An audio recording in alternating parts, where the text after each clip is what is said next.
किसी कहानी बताता हूं तो आप उसका आनंद ले पाएंगे कि भारतीय परंपरा में कितनी शानदार बात कही गई है।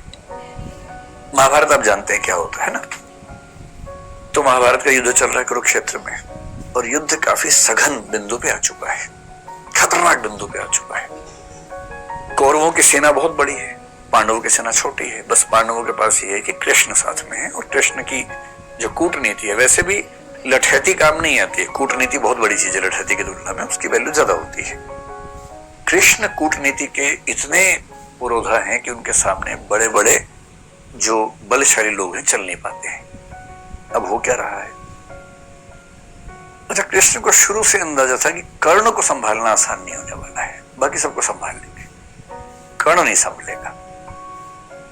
तो कुंती ने कर्ण से एक निवेदन किया और कर्ण ने अपनी माता से कहा, ठीक है माता जी, आप निश्चिंत रहें, आपके 5 बच्चे बचे रहेंगे।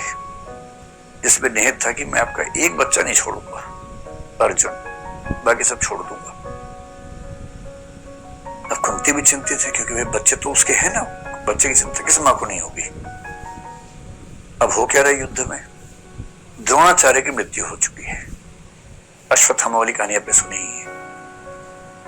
भीष्म भी युद्ध लड़ने की स्थिति में नहीं है, अब वो शैया पे लेटे हुए हैं, युद्ध नहीं लड़ रहे हैं। बहुत बड़े बड़े सैनिक कौरवों की तरफ के खत्म हो चुके हैं, हार चुके हैं। कर्ण कंट्रोल नहीं हो रहा और पांडव उधेड़बुन में है। युद्ध के बाद शाम की मीटिंग चल रही है। युधिष्ठिर एक ऐसा व्यक्ति है जो बहुत ही विनम्र है, संयमित है। आप युधिष्ठिर के मुंह से गलत बात आमतौर पर नहीं सुनेंगे क्योंकि संयम बहुत ज्यादा है। लेकिन उस दिन उस कमजोर क्षण में युधिष्ठिर भी संयम खो बैठे अपना और अर्जुन को बोल रहे हैं कि तुम तो कहते थे कि तुम दुनिया के सबसे अच्छे धनुर्धर हो भाई। अजीब हाल है, तुम कर्ण को मार ही नहीं पा रहे। काहे की तुम्हारी धनुर्विद्या, काहे का तुम्हारा गांडीव धनुष। ये सुनते अर्जुन को आग लग गई एकदम।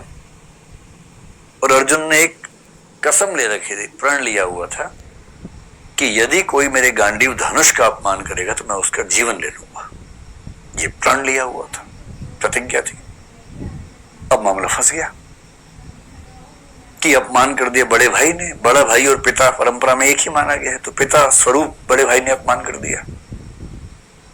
अब अर्जुन परेशान है कि यार मुझे प्रतिज्ञा पूरी करने के लिए अपने भाई का वध करना पड़ेगा।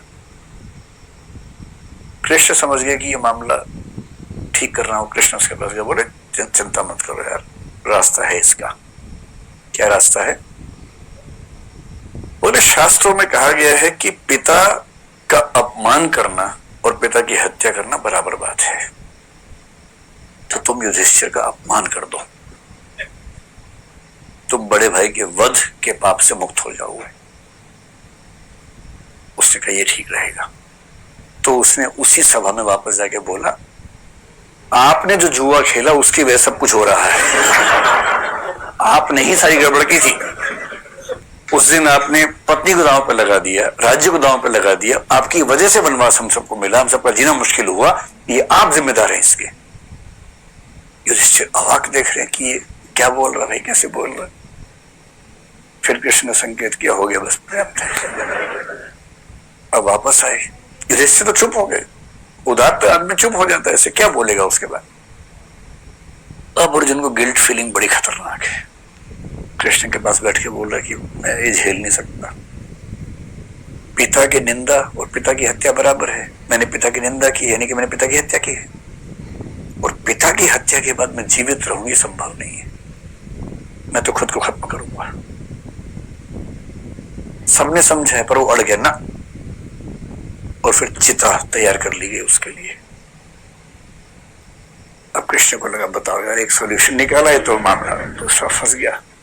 फिर कृष्ण ने मामला संभाला। कृष्ण तो मामला संभाल लेते हैं। कृष्ण बोले देखो शास्त्रों में एक बात और कही गई है। तो अर्जुन तो तैयार था एकदम। तो उसने कहा क्या कहा गया है? कृष्ण ने कहा आत्म प्रशंसा और आत्महत्या बराबर है, इसलिए अपनी तारीफ कर लो, आत्महत्या हो जाएगी। अब ये कहानी कितनी सही है कितनी गलत है मुझे नहीं पता, क्योंकि मैंने तो इंटरनेट से कहीं ढूंढी तो पढ़ी है पूरी कहानी। बड़ी एक रोचक बात है, आत्म प्रशंसा को, नार्सिसिज्म को आत्महत्या माना गया है। और इसका मतलब है कि हमारी कल्चर ये सिखाती है कि कोई बच्चा अगर उछल कूद मचाए कि मैं तो ये हूं, मैं तो वो हूं, ना, तुम ये वो नहीं हो, एक बहुत बड़े संसार के छोटे से हिस्से हो, उतने ही हो, उतना ही अपने आप को समझो।